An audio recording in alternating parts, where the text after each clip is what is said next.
Hi friends, അസ്സലാമു അലൈക്കും. ഞാൻ ഇന്ന് ഞങ്ങൾക്ക് പഞ്ചായത്തിൽ നിന്നും കുറച്ച് ചെടികളൊക്കെ കിട്ടിയിട്ടോ. ഇതാ ഈ ചാക്കിലുള്ള പോട്ടിംഗ് മിശ്രിതം 3 ചാക്ക് കിട്ടി. പിന്നെ 15 ചട്ടി. അതിൽ ഞാൻ ഇതാ കുറച്ച് കരിയിലിട്ട് വെച്ചിട്ടുണ്ട്. ബാക്കി പോട്ടിംഗ് മിശ്രിതം നിറച്ച് കൊടുക്കാമെന്ന് വിചാരിച്ചിട്ടാണ്. 15 ചട്ടിയും പിന്നെ കുറച്ച് തൈകളും കേട്ടോ കിട്ടിയത്. അപ്പോൾ ഞാൻ ഇതിൽ കുറച്ച് കരിയില അടിയിൽ എല്ലാ ചട്ടിയിലും ഞാൻ ഇട്ട് കൊടുത്തിട്ടാണ് പോട്ടിംഗ് മിശ്രിതം നിറയ്ക്കുന്നത്. അങ്ങനെ നിറച്ചെടുക്കാമെന്ന് വിചാരിച്ച്. ഇതിൻ്റെ മുന്നേ ഞങ്ങൾക്ക് കുറേ പച്ചക്കറി തൈ കിട്ടിയിരുന്നു. തൈകളായിട്ട് ഞാൻ ഇതിൻ്റെ മുന്നേ വീഡിയോ ചെയ്തിട്ടുണ്ട്. ഞങ്ങൾക്ക് മൺചട്ടികൾ 6 ചട്ടിയും ഇതുപോലെ കുറേ തൈകളും കിട്ടിയിരുന്നു. ഇപ്പം 15 ചട്ടി കേട്ടോ. ഇതിന് 863 രൂപ അടച്ചാൽ മതി.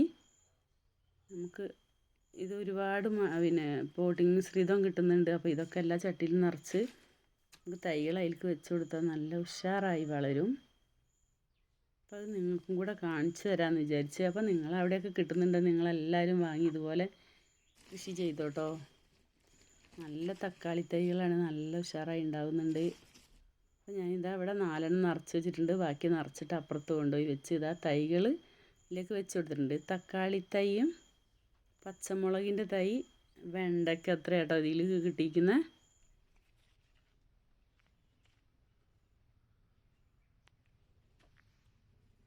ഇത് ഉഷാറായിട്ടുണ്ടാവുന്നുണ്ട് കേട്ടോ. ഇതിലേക്ക് മാറ്റി നട്ടപ്പോൾ തന്നെ നല്ല വളർച്ച വരുന്നുണ്ട്. ഞാൻ 4 എണ്ണത്തിലും കൂടെയാണ് തൈകൾ വെച്ച് കൊടുക്കേണ്ടത്.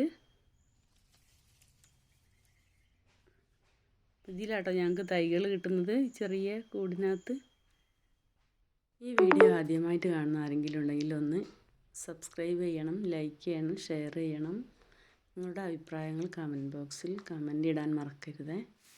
അപ്പോൾ നമ്മളെ തൈകളൊക്കെ വലുതായിട്ടോ. പച്ചമുളകായി വരുന്നുണ്ട്, തക്കാളി ആവുന്നുണ്ട്. കണ്ടോ പച്ചമുളക്. കൃഷിഭവനിൽ നിന്ന് കിട്ടുന്ന തൈകൾ ആരും കളയരുത് കേട്ടോ. എല്ലാവരും വാങ്ങി കൃഷി ചെയ്തോളൂ. ഇതുപോലത്തെ ചട്ടിയും പോട്ടിംഗ് മിശ്രിതം ഒക്കെ കിട്ടും. ഇതുപോലുള്ള പുതിയ വീഡിയോയുമായി വീണ്ടും വരാം.